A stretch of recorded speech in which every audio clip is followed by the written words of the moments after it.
Salut à tous. Vous voulez parler français comme un vrai local? Aujourd'hui, on plonge dans l'univers fascinant et souvent drôle de l'argot français. Ces mots et expressions que vous n'apprendrez probablement pas dans un manuel de grammaire, mais qui sont essentiels pour comprendre et parler comme un natif. Des termes comme mec, meuf, ou encore kiffer ne sont pas que des mots, ce sont des clés pour entrer dans la culture française. Alors, préparez-vous à enrichir votre vocabulaire et AI. On a divisé l'argot français en plusieurs catégories: les personnes, la famille, l'argent, la nourriture, le corps, le statut social, les professions et les verbes. Les gens, un mec, origine, probablement du mot occitan meka, signifiant compagnon. Ce terme est devenu courant en argot pour désigner un homme. Définition: un homme ou un gars, familier. Exemple: ce mec est vraiment sympa. C'est le mec qui travaille avec moi. Un type, origine, probablement issu du mot latin typus, signifiant un modèle ou exemplaire. À l'origine, type désignait une catégorie ou un modèle dans un contexte académique ou technique. Son usage s'est élargi au XIXe siècle pour désigner une personne de manière familière, notamment dans l'argot. Définition: un type désigne un homme ou une personne dans un langage familier, souvent utilisé pour parler d'un inconnu ou d'une personne dont on ne mentionne pas le nom. Exemple de phrase: t'as vu ce type? Il s'est endormi dans le train. Ce type-là, c'est vraiment un génie avec les chiffres. Un gars, origine, le mot gars vient de l'ancien français gars, dérivé du latin médiéval oiseau, signifiant serviteur ou jeune homme. À partir du XVIIe siècle, gars a pris le sens de garçon ou homme dans un registre familier. Définition: un gars désigne un homme ou un garçon dans un langage familier. Le terme est souvent utilisé pour parler de quelqu'un de manière informelle, parfois avec une connotation amicale ou neutre. Exemple de phrase: t'as vu le gars là-bas? Il joue super bien au foot. C'est un gars sympa, il est toujours prêt à aider les autres. Une meuf, origine, meuf est une inversion des syllabes du mot femme, formant ce qu'on appelle un verlan, un argot qui consiste à inverser les sons des mots.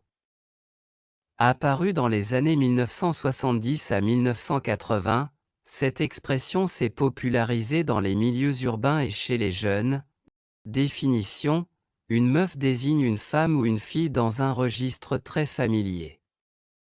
Ce terme peut être utilisé de manière neutre, admirative, ou parfois péjorative selon le contexte et le ton. Exemple de phrase: tu connais la meuf qui habite en face de chez toi? Cette meuf est trop stylée avec son manteau. Origine: le mot pote est issu du langage argotique et a été popularisé en France au XXe siècle.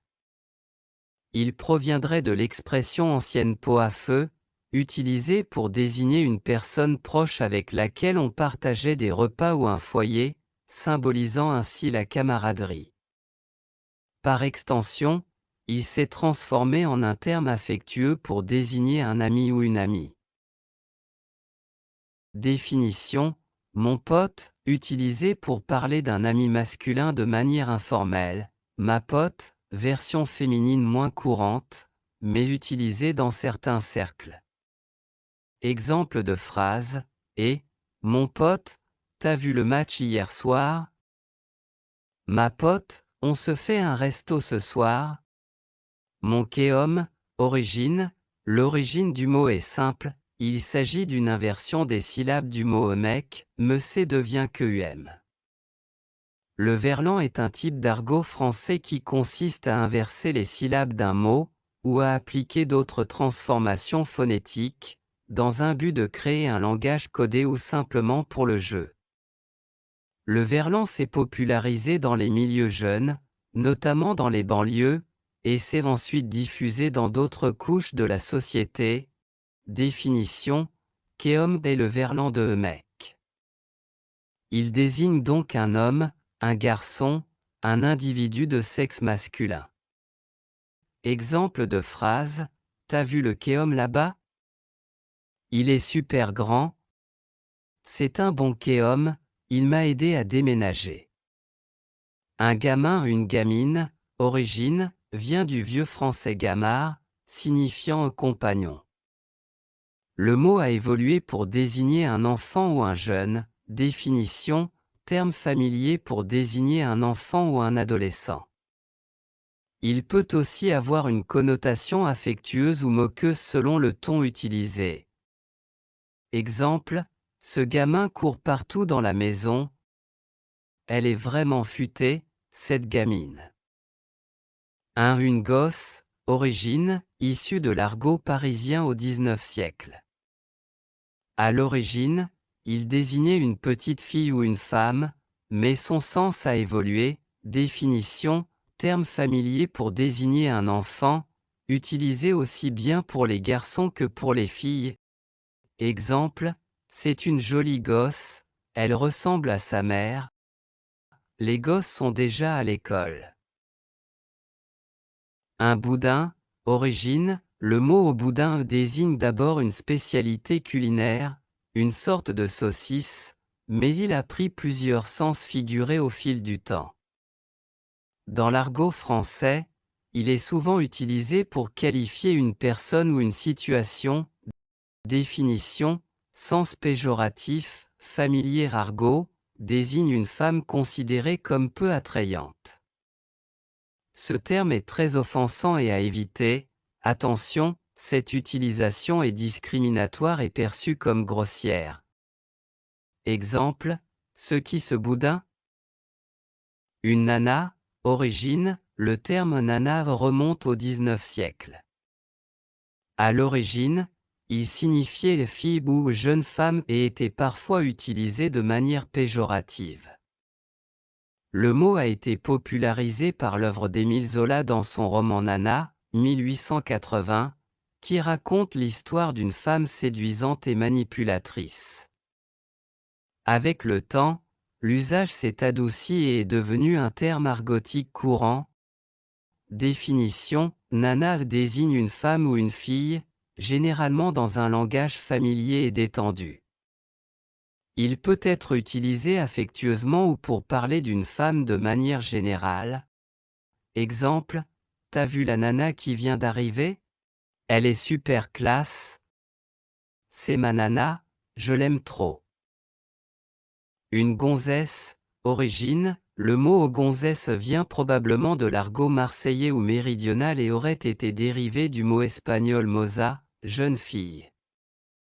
Il s'est diffusé dans toute la France et appartient aujourd'hui à un registre familier.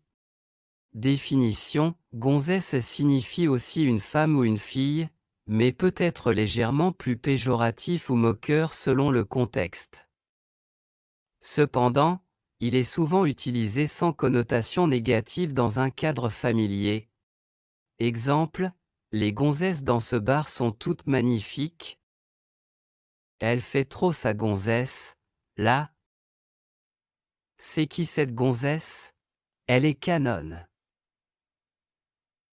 Et voilà, c'est tout pour cette première plongée dans l'univers fascinant de l'argot français. Mais ne vous arrêtez pas là, ce n'est que le début. Dans les prochaines vidéos, on découvrira encore plus d'expressions, de tournures insolites et de petites pépites de la langue de la rue. Alors, abonnez-vous, laissez un commentaire avec vos mots d'argot préférés, et surtout, restez curieux. À très vite pour la suite.